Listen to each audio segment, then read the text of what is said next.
School Board on April 23rd to order with a moment of silent reflection, please.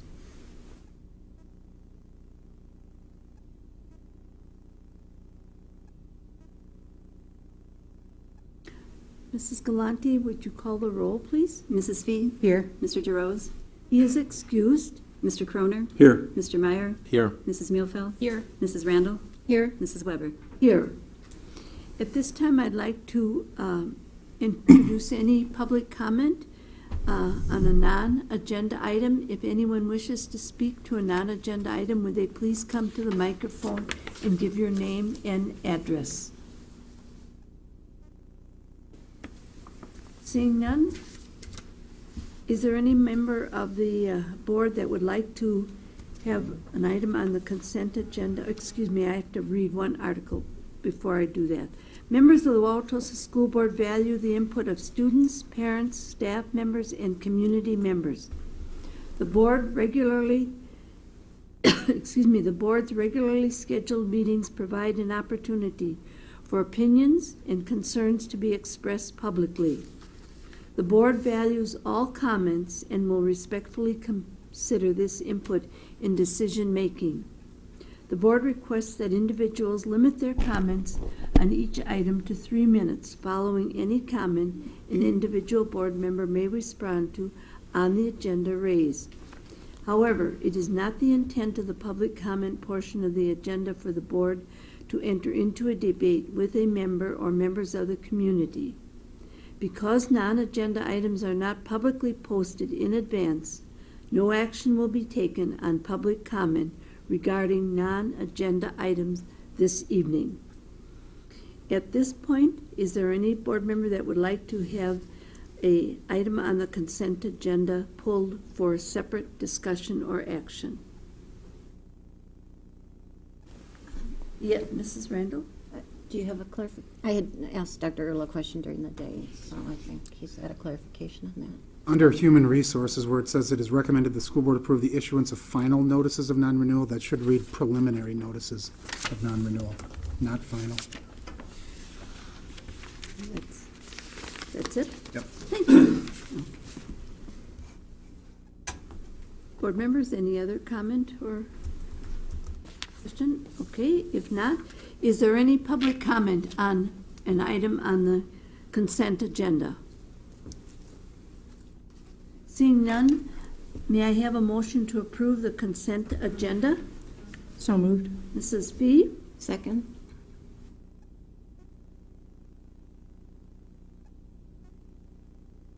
Board members, any further discussion in any way? Seeing none, may we have a roll call vote? Mrs. Fee? Yes. Mr. Croner? Yes. Mr. Meyer? Abstain. Mrs. Muehlfeld? Yes. Mrs. Randall? Yes. Mrs. Weber? Yes.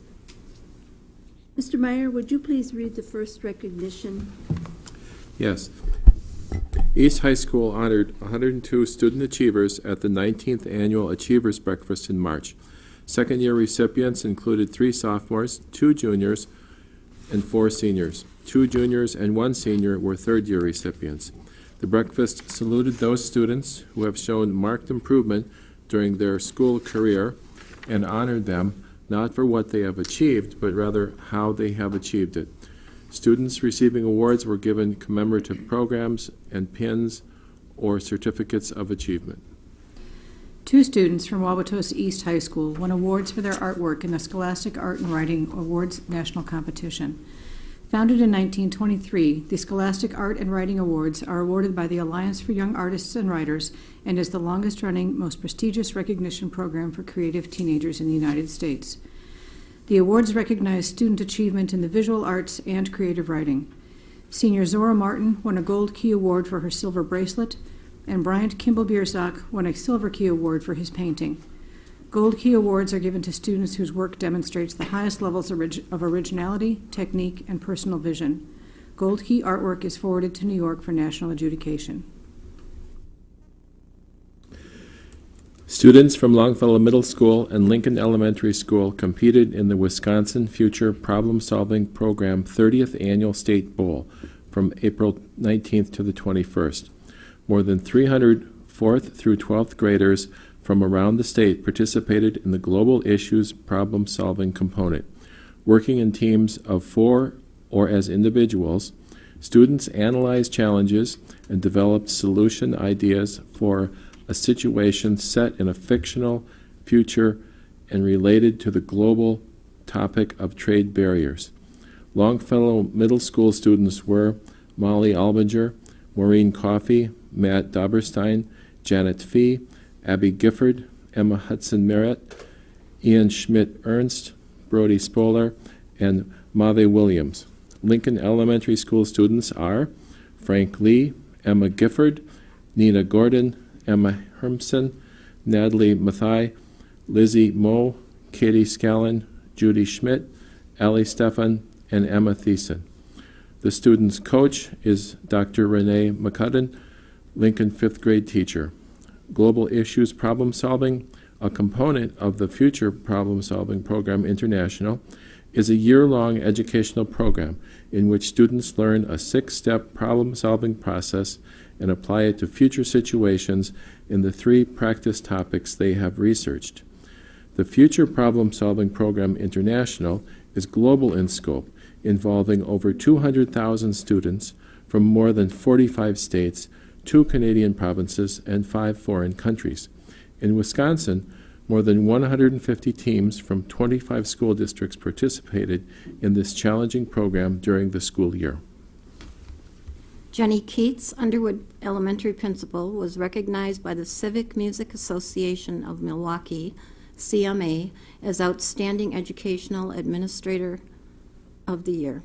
Keats will be honored at the CMA Annual Awards Ceremony on May 2nd at the Humphrey Scottish Rite Masonic Center. Honorees are chosen from nominations made by music educators, administrators, parents, and more. As one of Milwaukee's oldest arts organizations, the CMA has been active in developing the musical life of Milwaukee since 1918.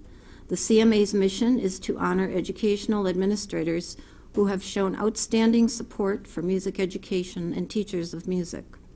The CMA works closely with Milwaukee Public Schools, the University of Wisconsin-Milwaukee, Milwaukee Youth Symphony Orchestra, Milwaukee Symphony Orchestra, and the Wisconsin Conservatory of Music.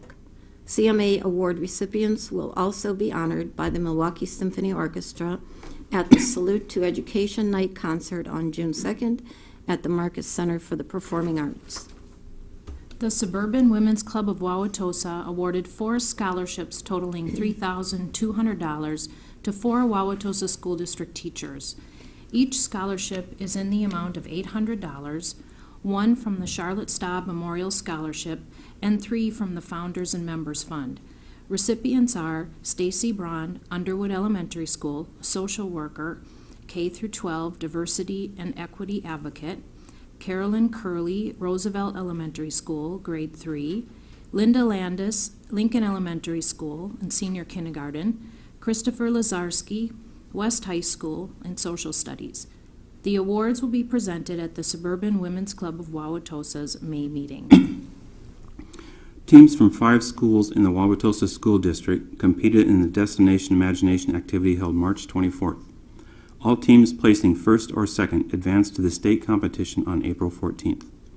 The Wilson W. STEM Elementary School team of Abby Chiza, Sydney Halstead, Allie Holton, Maggie Holton, Eva Callbearer, Mary Catherine McMahon, and Caden Renzel, or the DOTS, placed first in the Fine Arts Coming Attractions Challenge.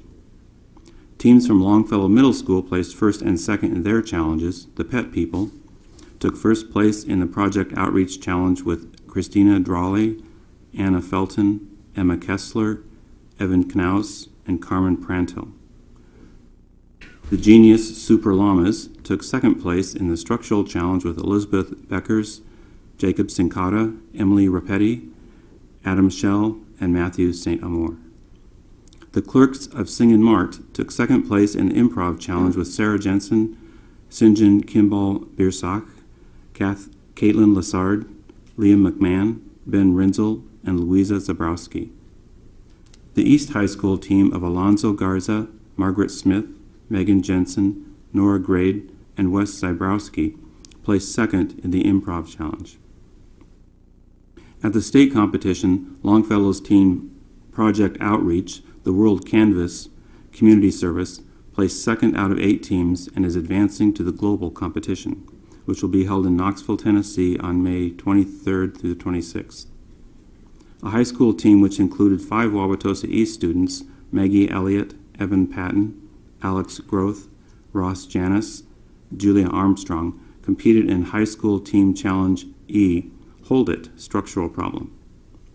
They placed first out of 11 teams competing and will also advance to the global competition. Destination Imagination is a nonprofit organization providing educational programs for students across the nation and in more than 30 countries to learn about and experience creativity, teamwork, and problem solving.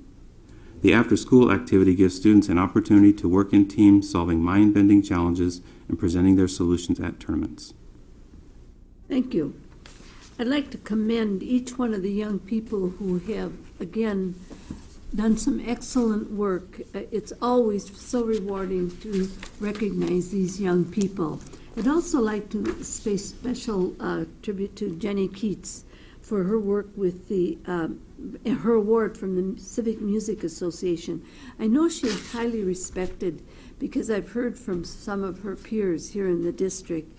And the Suburban Women's Club, long-standing given scholarships to our teachers, and that's truly a fine community asset that we enjoy in Wauwatosa. If we can move to student learning, please, Mr. Meyer. It is recommended that the school board approve policy 2221 virtual programs as presented and discussed at the March 26 board meeting. It is recommended that the school board approve the termination of the charter agreement with the Tosa School of the Trades Governance Board and the Wauwatosa School District at the end of the 2011-12 school year as requested by the Tosa School of the Trades Governance Board due to insufficient enrollment to successfully operate a public school, and I so move. Is there a second? Second. Thank you, Mrs. Mufeld. Board members, discussion, questions? Mr. Croner? I have a couple of comments on the virtual programs policy 2221. I'm glad that we will have a policy on virtual programs, but in reading it over and thinking about it and based on comments at the last meeting, I think it's incomplete. And the reason I think that is that this policy doesn't contain any procedure for the board adopting courses of study that will be taken. And according to policy 2220, it says all courses of study taught in the schools of this district will be adopted by the board. So I understand that there might be some limitations where you might not be able to bring every single course that's different or new to the district before the board for approval. But it seems reasonable to me to have some kind of procedure where the programs that we use, whether they're other school districts or if they're for-profit companies that we hire, that those decisions go through the curriculum council and come to the board for approval. And it just seems odd to me that we were going to have a major course of study that gets approved outside of the board consideration. And in saying that, for me, this is just purely a policy issue, and it doesn't reflect on the decisions that any of our curriculum, any of the people working on curriculum in the district make, because I know they do a very good job. The other thing that this doesn't address that concerns me is that it allows students to have a complete online education in Wauwatosa and receive a high school diploma. And the board hasn't really discussed that. And it seems to me that it would be worth having some discussion and something in the policy that reflects, what is the reasonable number or the maximum number of online credits a student can earn? And if they go beyond that, is there going to be a procedure for how that's approved?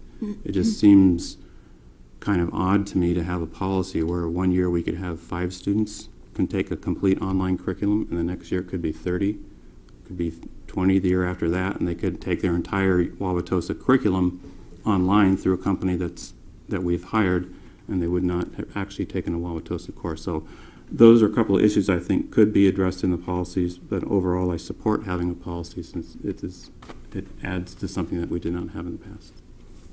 Thank you. Mrs. Randall?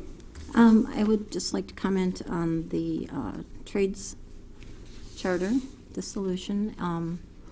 And I'm disappointed that it didn't work out, but I believe everybody made their best effort.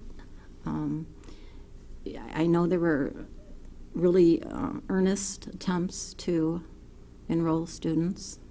And, you know, we knew, and this is why it was a charter school, we try it out and we see what happens. And I hope and I believe that there will be elements of that process that we'll be able to bring forward in our regular learning environments. So, but thank you to everyone who is involved in that. I know we've had a couple kids who successfully completed it, and we've heard from them that it was beneficial. So again, I'm sad, I'm disappointed, but I understand the reasons. So thank you. Further comment? Mrs. Randall, I share your concern, your disappointment, but I truly believe that we have learned from this, and I would hope that we will be able to have another charter school. Again, I think we learn for ways that we might improve on this. One of the questions or concerns that I've heard expressed is the young people really do not like to be separated from their peers, and I think that's something we'll be looking at, that it could be in another location where the young people could take full part in their in the high school, either at East or West High School. So I'm pleased, but I'm disappointed that we have to take a break on that. So, Dr. Earl, do you wish to make any comment at all? I would agree it's disappointing, but I also know that it's not something we're going to give up on. We have students that can excel in this area, and some of our students have excelled. And I think there's some things that we've learned, and we're going to continue to find ways to meet the needs for these kids. We have a commitment of a large number of people to stick with this process and to create those opportunities. So it's not the end of the line. It's just a change in a different way of doing things. And maybe even a better way of approaching it. I hope so. Thank you. Any other questions? If there are no other comments, is there community comment on these two items? Yes, please. Just a real quick question. Can you tell me what the initial enrollment or maximum enrollment was at School of the Trades and what it is now? Mr. Anderson.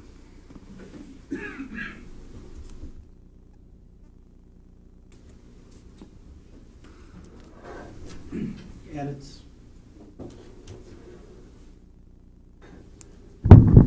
check. At its high point, the enrollment was 22. This year we started out with 17, and we're at about 13. So we, in our recruiting efforts, we recruited 7 juniors in coinciding with our current 6 seniors. The board and everybody together felt that it was an insufficient enrollment to properly run the school. So that was the decision that went into making that recommendation. Thank you, Mr. Anderson, and we know that you put a great deal of time and effort into this, so again, thank you. Any other community comment? Seeing none, may we have a roll call vote? Mrs. Fee? Yes. Mr. Croner? Yes. Mr. Meyer? Yes. Mrs. Muehlfeld? Yes. Mrs. Randall? Yes. Mrs. Weber? Yes. Superintendent, please.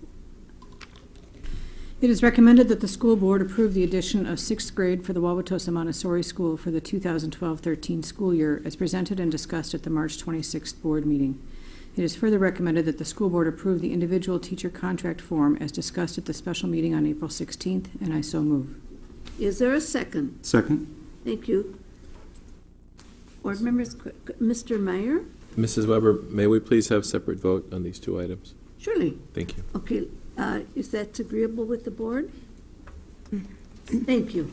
Dr. Earl, you had your... Yes, on the individual contract, I just wanted to point out a change that needs to be made It has Mary Jo Randall listed as secretary, and that should read as clerk.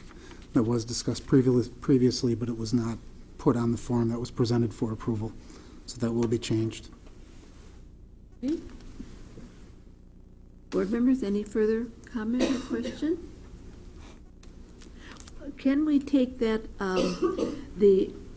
let's do the contract, as long as we're talking about that a little bit. Let's do that first, if that's agreeable with everyone. That's actually item number 2. Okay? Board members, do you have any further comment or question? Seeing none, is there anyone from the community that would like to speak to this? Again, please come to the mic and give your name and address if you wish to speak on this. Perhaps we should take a separate vote on that right now, seeing that there is no community comment. Mrs. Galante, could we vote on item number 2, the individual teacher contract form? Mrs. Fee? Yes. Mr. Croner? Yes. Mr. Meyer? No. Mrs. Muehlfeld? Yes. Mrs. Randall? Yes. Mrs. Weber? Yes. Now, if we could address the Wauwatosa Montessori 6th grade. Is there a comment or question on that? Mr. Anderson, do you know, or Mr. Hoyce, I don't know which one I should ask, how many children did apply for the Montessori school this year? This year,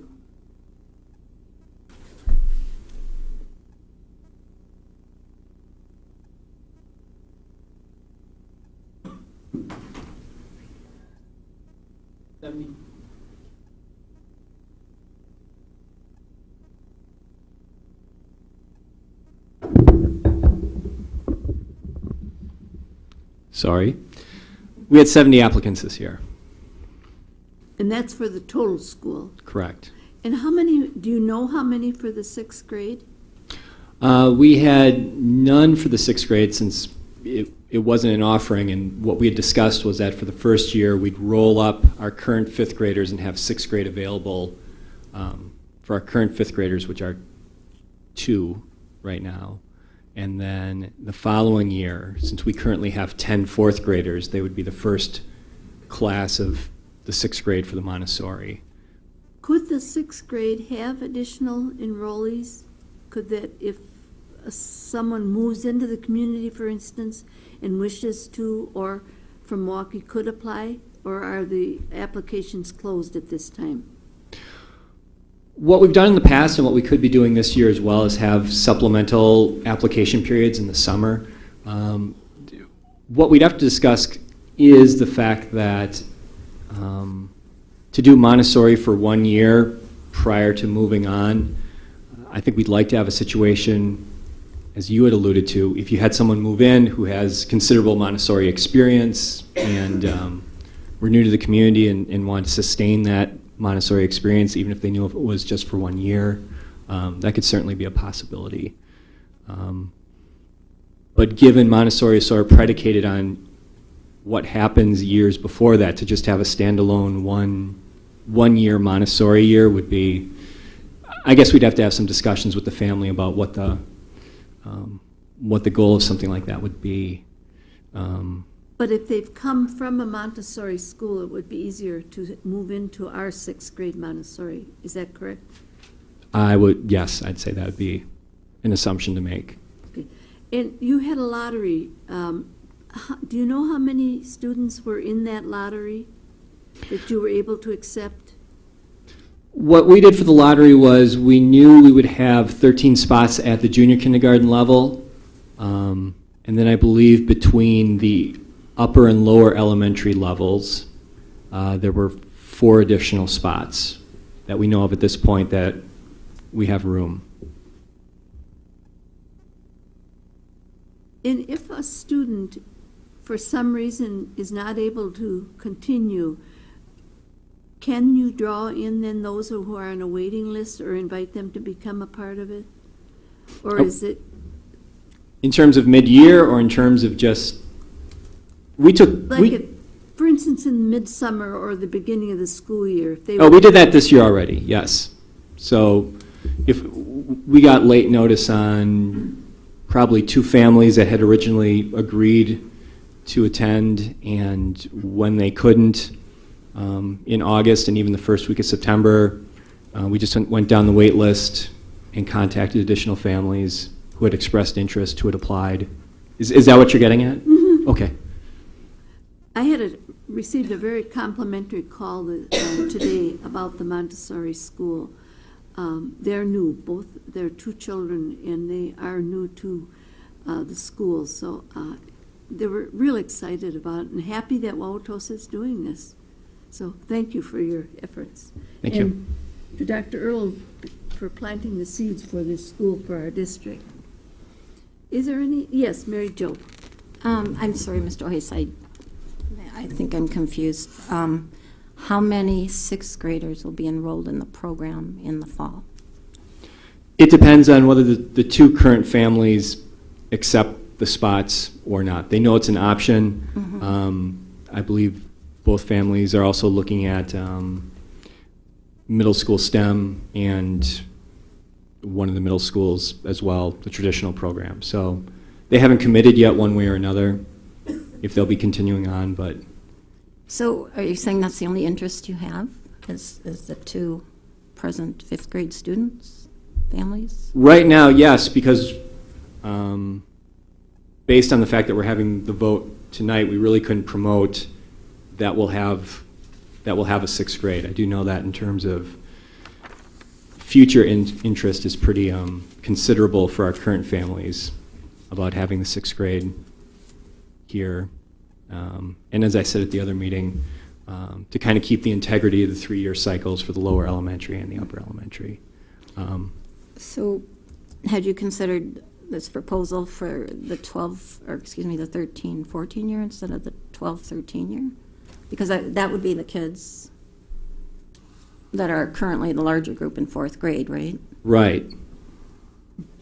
We did, but if we can move forward and kind of roll this in such a way, and like I said, if we do a summer supplemental application period, and there is a situation, as Mrs. Weber talked about, if we have a situation where we have a family who would be interested in 6th grade, and they're coming with Montessori experience, or there's a younger sibling that gets into the Montessori school and they also have a 6th grade student, then I think we'd certainly consider, those situations. We just thought earlier rather than later to get a foot in the door with 6th grade, just in terms of materials, kind of curriculum, activities, if we can kind of get that going next year in the 12-13 school year as an option. It would help us out when we do have that larger batch of 6th grade students during 13-14. Okay. So there may or may not be a 6th grade in the fall? Is that what you're saying? We could approve the program, but may or may not. I am confident that we'll have at least one 6th grader. I can say that. Okay. Because that affects how we group the other sections, correct? We'll be changing Right. the existing configuration. Right. For 12-13, knowing that we've already been doing some creative configuring, and knowing that the potential 6th grade class could be on the small end,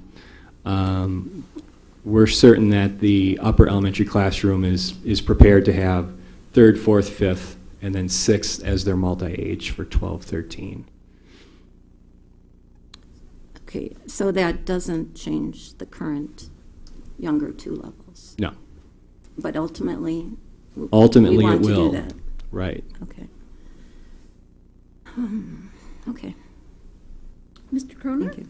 In thinking about this and listening to what you've been saying, it's not clear to me exactly what we're approving when we vote on this. Are we also approving the curriculum and the materials? Are we approving the teacher costs for it? Are we approving remodeling costs? What exactly are we approving when we approve addition of 6th grade?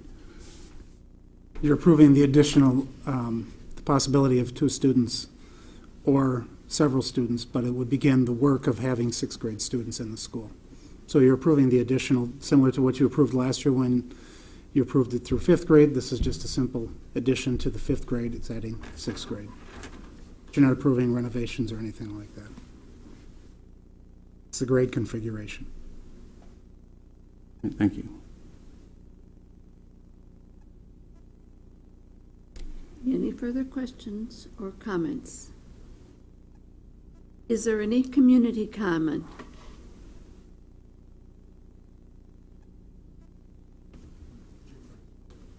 Are there any costs? Excuse me, your name and Jim, address? I'm sorry, Jim Price, Wauwatosa Patch.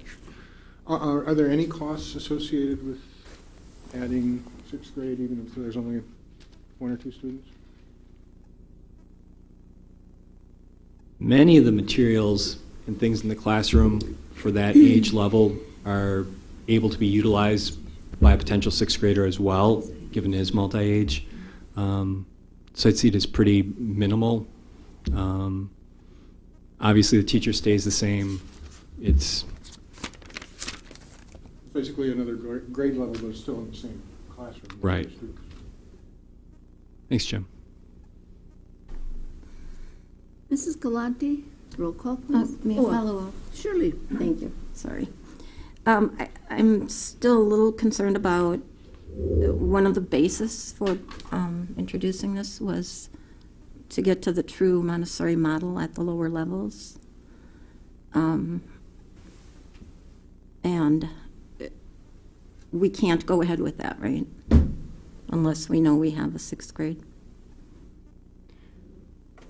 I mean, that was one of the criteria for introducing the next level. So, we heard some parents speak to that. Right, so to keep the grades 1st through 3rd for lower, 4th through 6th for the upper. And that's the plan, and we're going to attain that, though much like this year, where the lower elementary is 1st and 2nd grade. We're going to have to keep that configuration just based on basically the number of kids in the classrooms. And then 13, 14, look at an additional section of lower elementary where we can have 1st through 3rd in both sections then. So is there any chance that in the fall we'll have the true Montessori model for the Children's House, the lower elementary, and the upper elementary? In terms of having the 3 grades, The true model that we're, which is ages 3 to 6, well, in our case, it would be 4 to 6, 6 to 9, and 9 to 12. well, we're going to keep the age 4 to 6 Children's House. We're going to have to stay in a holding pattern the way we are now.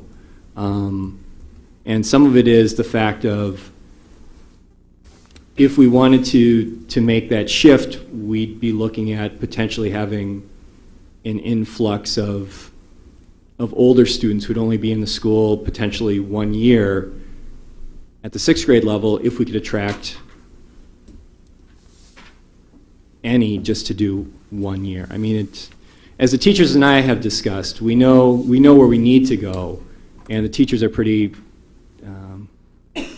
confident, as they have been this year, that, okay, if we know that in our configuration we have 2 grades at the Children's House level, and we can do an additional year of 2 grades at the lower elementary level, which is basically a result of just how the applications came in last year, that we'd be able to still make that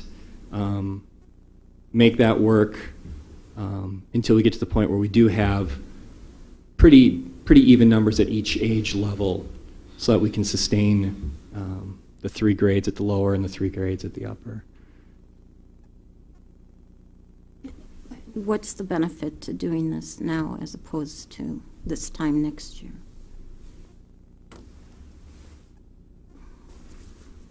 As I had mentioned before, the idea of at least getting in the mindset of having 6th grade to promote, for the teacher to get, to kind of get used to the idea of having kids that age or child that age in the classroom. We just thought it'd be another step of moving forward versus versus holding off. Yeah, and I understand that, and I do understand what you're saying, but I did see it as a all or nothing kind of thing, where we would, at the same time. The sixth grade would be added, the lower L would be reconfigured. Would be reconfigured to the true Montessori model, but it doesn't sound like that's what you're describing. Yeah, I mean, it's basically another year where we'd be doing things the way we're doing this way. And again, I did talk a lot about the integrity of the model, and quite honestly, there's schools out there that do Montessori in certain ways where it's not as true, you know. We want to do better than that, but we also realize that in the interim, this is actually a thoughtful way of moving forward that the teachers feel pretty confident about. Thanks. Thank you. Thanks, Mary. Sorry. Is there further question?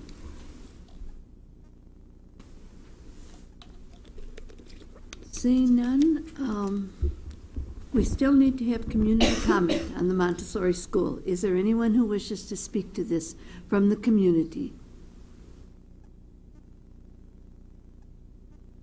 I need to say thank you again to you, Mr. Hoyce. I know you have put in a great deal of time, and you are so kind in answering all the questions that we have. Sometimes it sounds confusing, but you do make it clear. So thank you. And I would just ask that if we could have a report as the year goes on, how things progress, because I think changes are coming. Would you agree with that? Oh, absolutely, yes. Okay, good.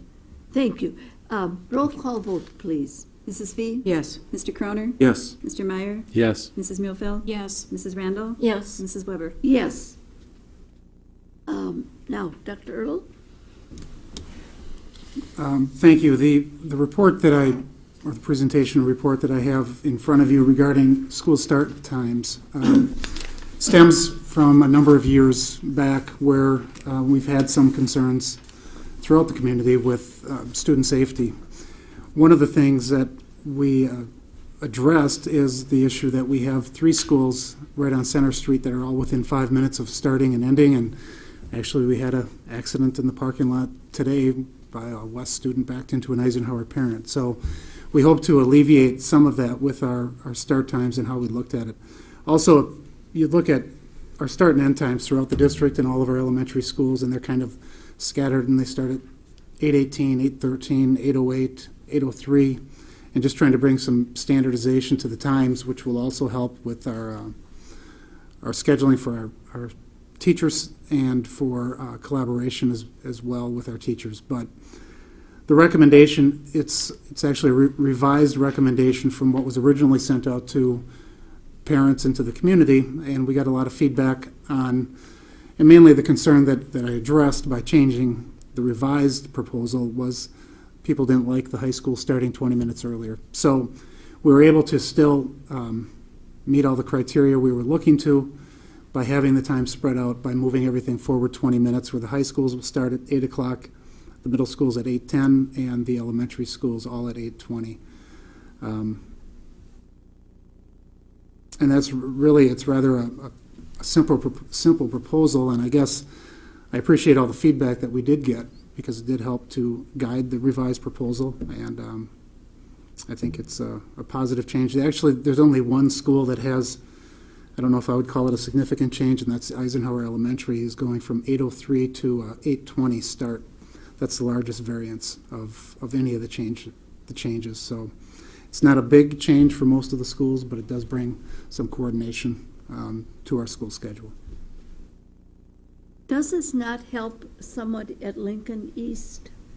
The traffic on 76th Street in the morning is really tremendous. And with the little ones going to Lincoln and East, will that address some of the concerns that parents have? We hope it And will. parking is a big problem. We hope it will, and I think if we can get the high school kids off the streets before the elementary starts dropping off, I think that's one positive of this schedule, and both high schools will be started when the drop-offs start for our elementary schools, but it should alleviate some of that traffic as well there. How about I've had some calls with respect to the young people that are at Whitman and West, particularly Whitman, because of traffic concerns, bicycling, walking. There are very few that walk because it's just too long a route. But bicycling and horrendous, as one lady spoke, trying to find a safe way to get to Whitman and West. Will this help that concern? I don't know if this will directly help the concern with students biking to school, but I think it'll reduce the amount of overall traffic in that area. I know there's a Safe Schools group at McKinley that is looking to write another grant that will involve Whitman and Longfellow, so they can have those safe routes from McKinley to Whitman and from McKinley to Longfellow. So we're going to be supportive of that as a district, and hopefully that can help to address some of those concerns as well. I'd really like to thank Dr. Ertl on this. We've had calls, we've had concerns, and he and his staff have listened very carefully, and I think have tried to address all concerns. This has been a problem for some time with the getting to and from, particularly the schools on the west side. When Madison was opened, there was a lot of concern about crossing Highway 100, and it took some time to figure it out, but it was solved. Board members, any further comments or questions or concerns? Yes, Mrs. Muehlfeld? Dr. Ertl, can you talk to us about the traffic study that is being done or has been done around 114th and Center, 76th and Milwaukee, 76th and North? Those are, in my mind, the three largest bottlenecks, all converging within 20 minutes to a half hour of each other for school start times. Currently, we're working with the city on a traffic study that's being done in several different areas across the district, and I think the ultimate outcome would be some recommendations that they would have for traffic flow as well. So we're waiting and hopeful that something good will come from that traffic study as well. Well, I'm just going to throw out a suggestion here because a couple of those intersections are on my route daily, and I am very concerned about behavior of traffic, and I don't think that the start time proposal will address that. And maybe it can only be addressed by having somebody directing traffic at some of those major intersections for a period of time during the morning. It just doesn't seem as though the traffic lights, the crossing guards who are trying to do an excellent job considering everything they're working with in those bottleneck intersections. But I really hope that we can consider putting some kind of traffic flow person there to kind of alleviate some of those bottlenecks. And Mrs. Weber was pointing out 76 in Milwaukee is a huge intersection where a lot of traffic converges in a very short period of time, and it doesn't always flow with the lights and with the kids needing to cross the street. And I'm hopeful we don't have any more safety concerns between now and the time that happens, but it's quite alarming, as I know 114th and Center is as well. Well, I think the issue over at Longfellow, when we had a student hit the driver, this proposal certainly is not going to change anybody's erratic driving behaviors, but when the driver pulls around actually a crossing guard to hits a student, those are some real challenges. Yeah, it's incredible to see the volume that can happen at those intersections, and it just creates a very unsafe situation. And I don't really see it alleviated unless a person is helping to direct that flow. I mean, the crossing guards, in my mind, they're there for the students and the pedestrian safety. They're not traffic people. Maybe a stronger presence in that regard. And I do know that school districts across the country probably deal with this. And I know in talking with relatives over spring break, in the Cincinnati area suburban school district and also in the Augusta, Georgia area, they do have actual people that monitor some of these larger intersections. And police do control the traffic at certain times, so I hope we consider that. Is there further comment? Karen, you open up a big factor to me, and I don't know how it can be solved, and yes, I do. You're talking about a person. It bothers me on North Avenue in front of Longfellow where motorists double park, and they sit there for 5 minutes, and I go past Whitman. It's the same thing. Over the overpass, there's to be no parking. People are parking there, and sometimes double parked. I don't understand how that is possible, and I hope that through this we can begin to address that and see if that can't be solved. North Avenue with that triple parking is so bad, I think. And that's adult, that we have to change the habits of adults. Okay, is there community comment, please? Okay, I think we can move on to the next item. And Dr. Earl, unless you have something that you wanted to add on this as a closure on this. Just that it'll be brought back for the board's approval at the next meeting. Okay, thank you. Mr. Croner. Thank you, Mrs. Weber. A few weeks back, I had the opportunity to attend a conference at UW-Madison called Safe Schools, Safe Communities, the State Superintendent's Conference on LGBT Youth. And LGBT is L for lesbian, gay, bisexual, transgender, and sometimes you'll see a Q on the end for children who are developing a sexuality but have questions about it. They're not sure what their orientation might be. This was sponsored by the DPI, Counseling Psychology Student Association at UWM, organization called Diverse and Resilient, an organization called G-SAFE, which is Gay Straight Alliance for Safe Schools, and UW-Milwaukee. We received an address by State Superintendent Tony Evers, and so it's nice to see that level of importance put on there. And we also received an address from former Lieutenant Governor Barb Lawton. So this is an issue that I think is being taken seriously at the state level, and I'm glad to see that it's receiving that level of importance. At the meeting, we received a list of statewide resources and organizations that can be useful for people working in this area, so I'll be glad to share those with board members or anyone in the district that would like that.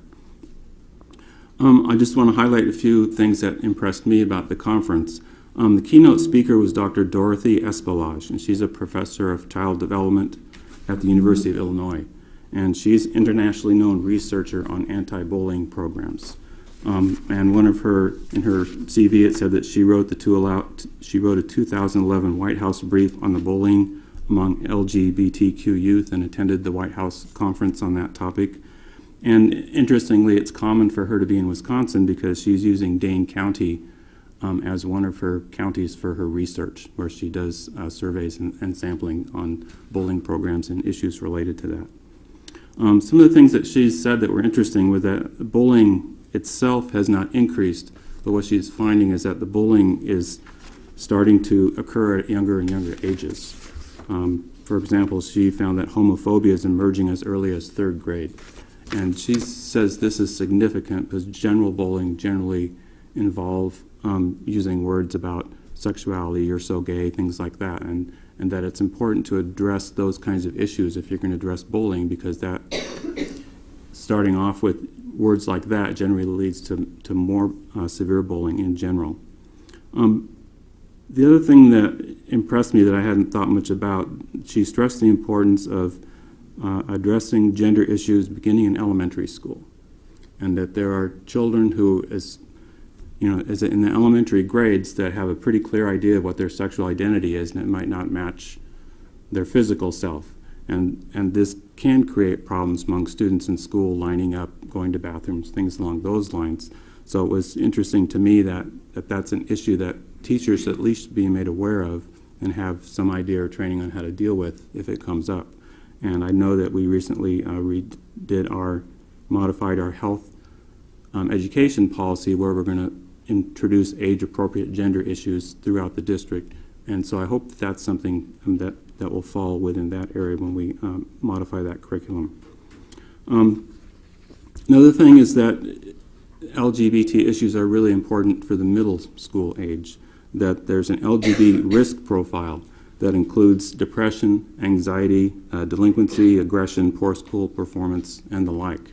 And that risk profile starts as early as 7th grade.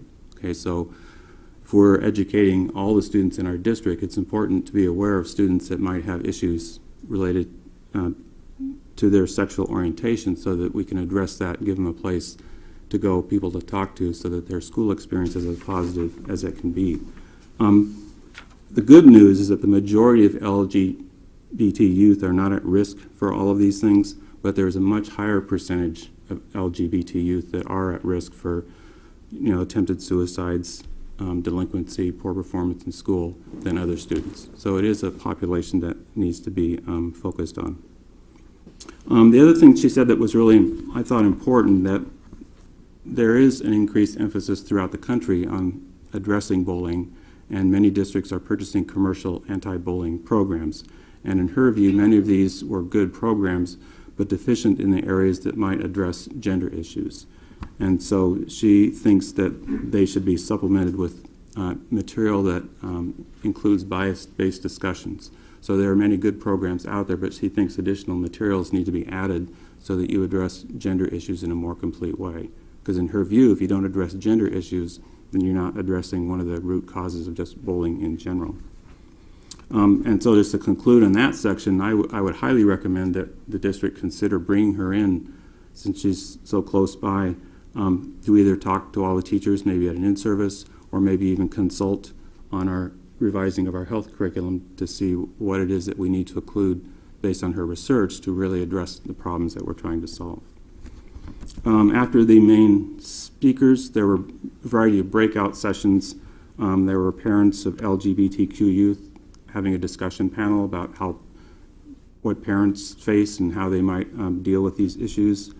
Special challenges of LGBTQ minority youth, being minorities and gay or lesbian, give them special problems, more difficult problems to deal with. So there was issues on that.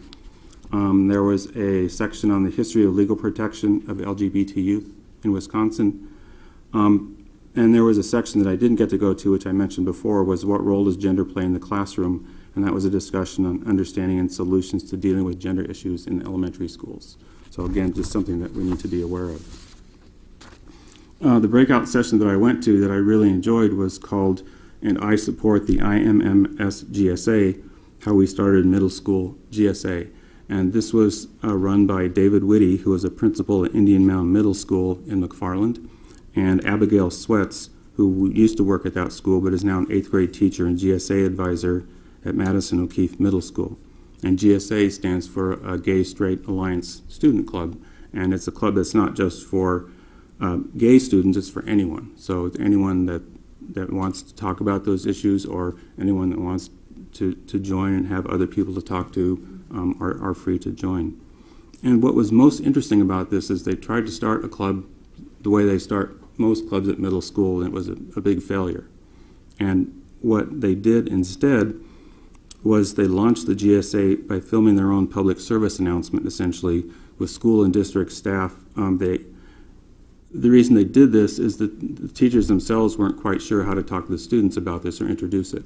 So they filmed a video that all the teachers would show to the students in their homeroom, and they invited the students then to write questions. And their tactic was everyone had to turn in a piece of paper. If you didn't ask a question, you had to write, "I don't have a question," and turn it in just so everyone would ask a question. But what was so neat about this film was that they defined LGBTQ. They explained that GSA was for everyone, that it had complete staff support, and what was nice about half of it's 10 minutes long, about half of it are faculty members some of them explaining how they were bullied for some of these issues when they were younger. The principal was one of those people. But most of them were faculty members just saying, for example, I would say, I'm Phil Croner and I support a GSA club at Longfellow Middle School. And so when the students watched this, there were like 10 or 15 or 20 different teachers that were just showing their support for the formation of this club. And the other thing that came out of this is the principal wrote letters to all the families in the district explaining why they were doing this and how useful it was. And it turned out to be very successful.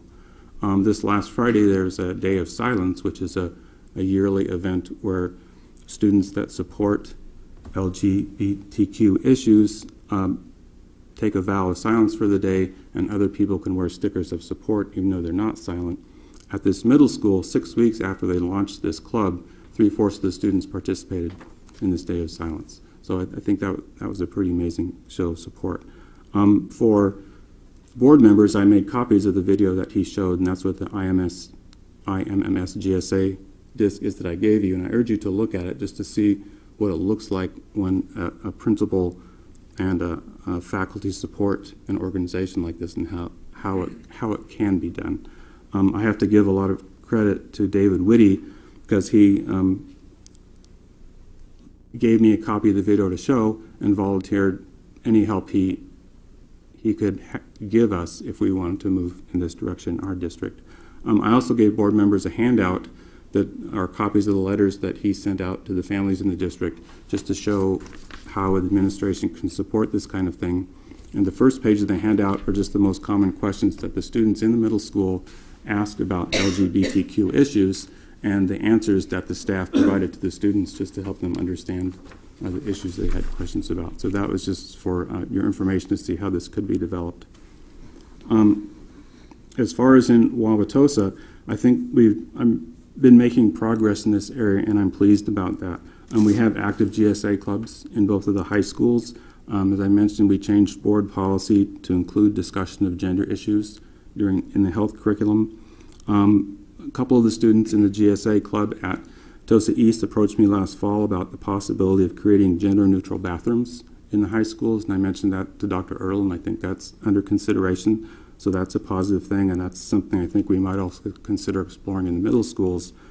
And the final thing is I think we ought to think about and explore the support for establishing a middle school GSA clubs in our 2 middle schools.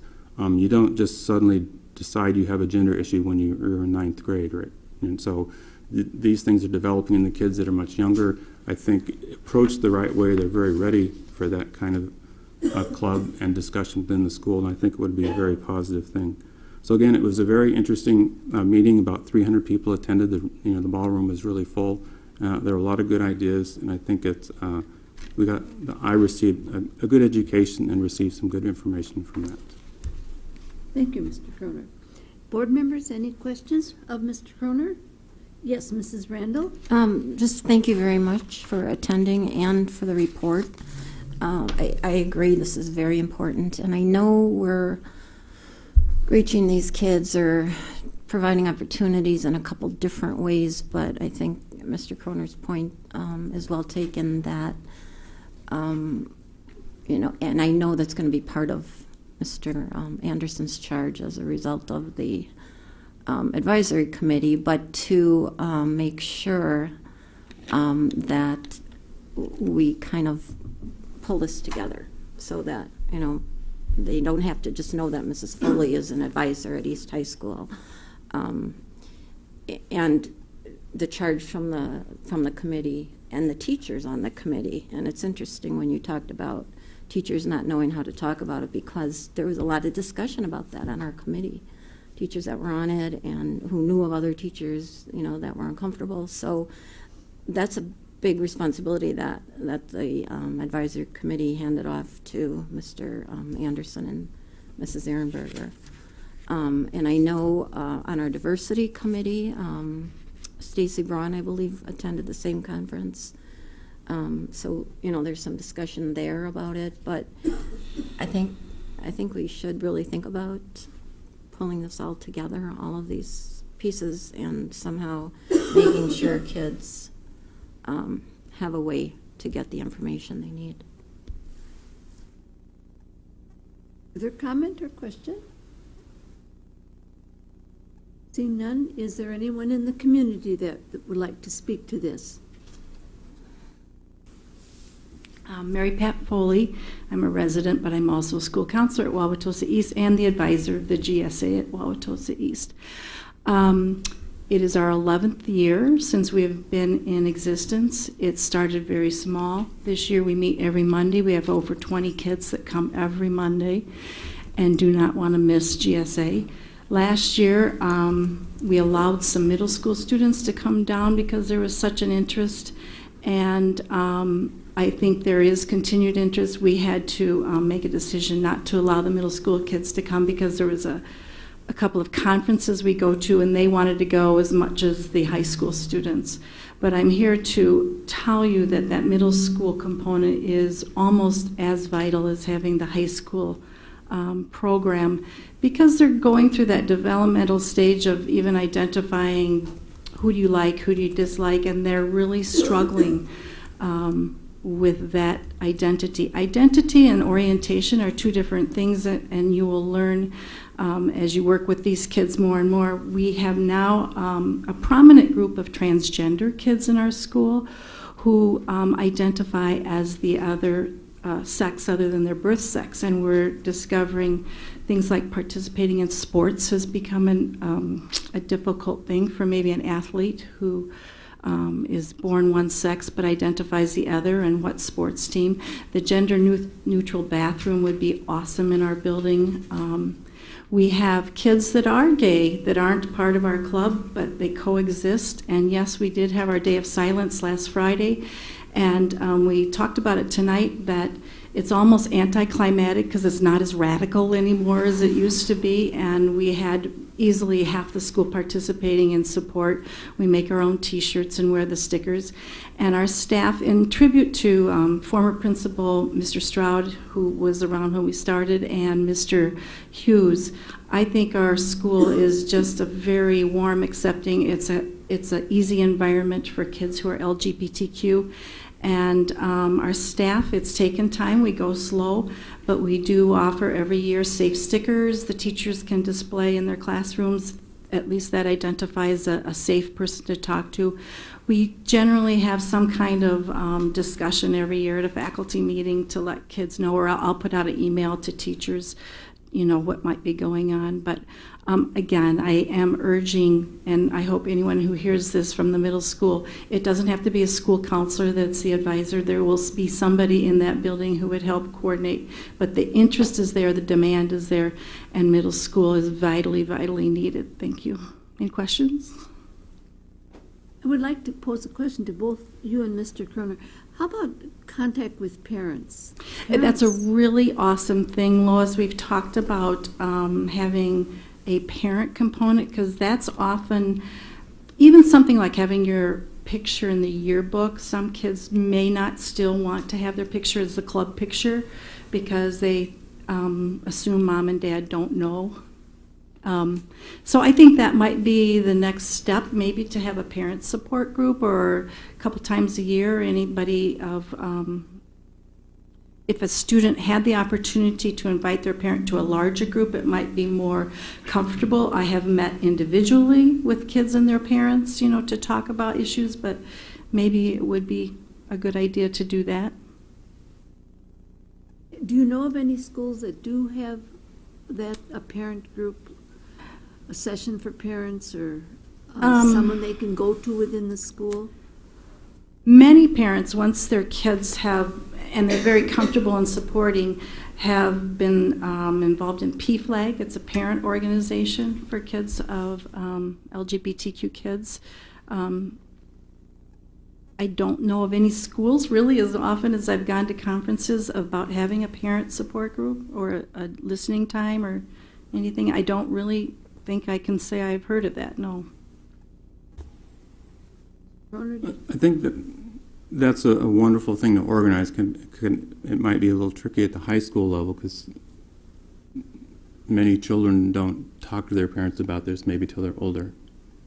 And so, you know, the parents might not know that they should be or might want to be interested in a club like this. So it's an interesting situation where the children are developing and trying to figure out where they fit into the world, but they might not be discussing these things openly with their parents yet. So you can't just reach out and talk to parents because their children are in the club.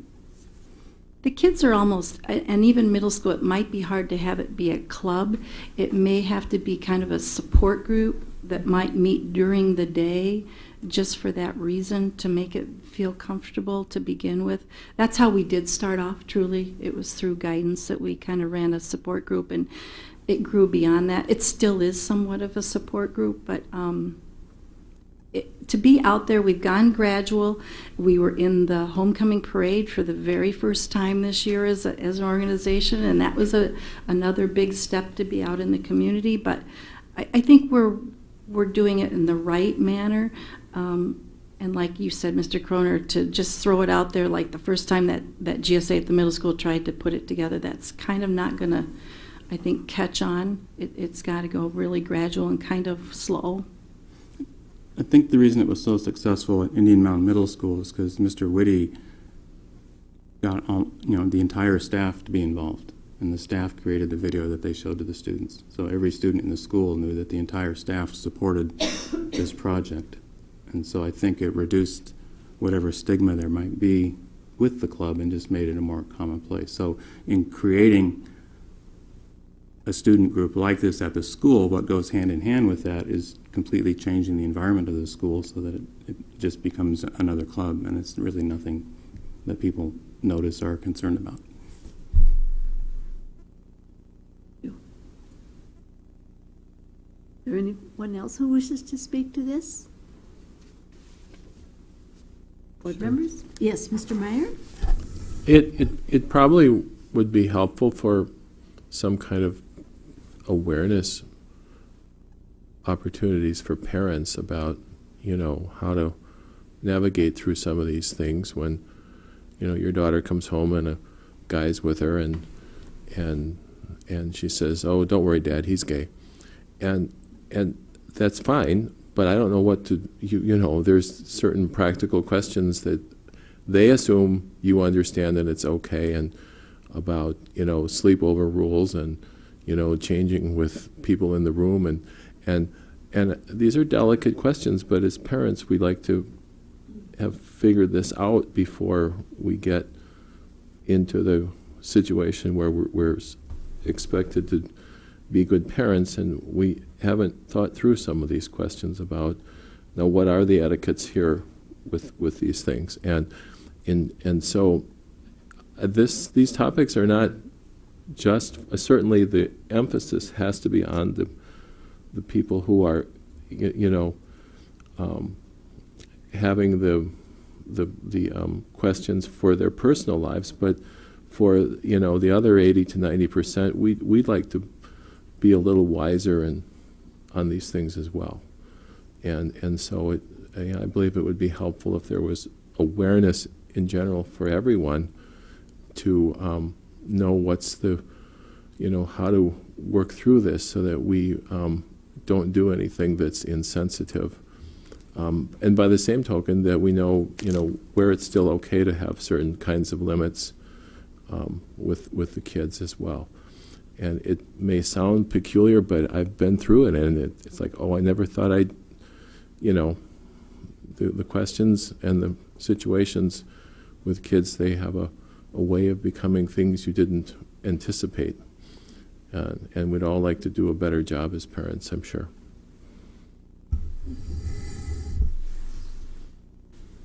Is there any further comment on any item or an agenda item, a comment that we have not addressed? Okay, seeing that, a motion to adjourn is in order, unless there's anything else. So moved. Okay, thank you. Is there a second? Second? Mary Jo, thank you. Roll call? Mrs. Fee? Yes. Mr. Kroner? Yes. Mr. Meyer? Yes. Mrs. Muehlfeld? Yes. Mrs. Randall? Yes. Mrs. Weber? Yes, thank you. So Sharon, is that hiring process?